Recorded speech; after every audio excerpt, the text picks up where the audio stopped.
I moved into my grandmother's house 3 months after she died, mostly because it was free and I needed somewhere quiet to finish college.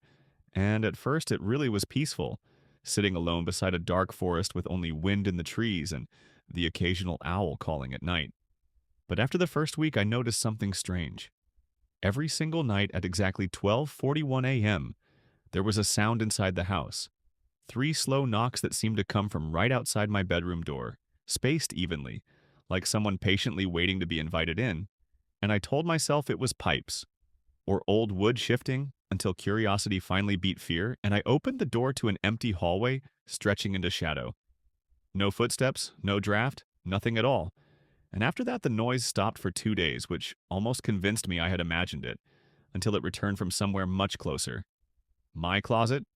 Three soft taps from the thin wooden panel only a few feet from my bed, and this time I didn't open anything but instead set my phone on my desk to record the door before going to sleep.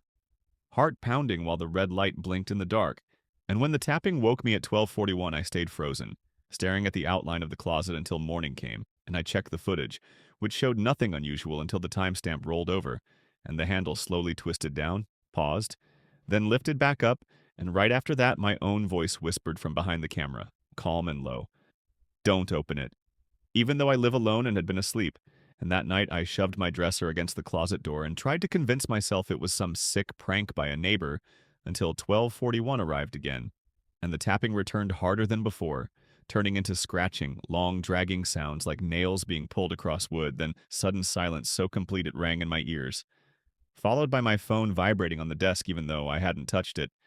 And when I played the new file, my stomach dropped because it showed me standing in front of the closet with blank eyes and a crooked smile I'd never made in my life, whispering something without sound while the door behind me slowly opened, and a tall black shape leaned forward from inside, its arm stretching out to rest a thin hand on my shoulder as if it owned me already.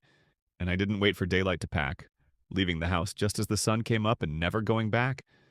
But the worst part is that I'm writing this from my apartment across town now, and every night since I moved, when the clock on my phone hits 12:41 a.m., I hear three slow knocks on my front door, patient, familiar, and coming from the inside.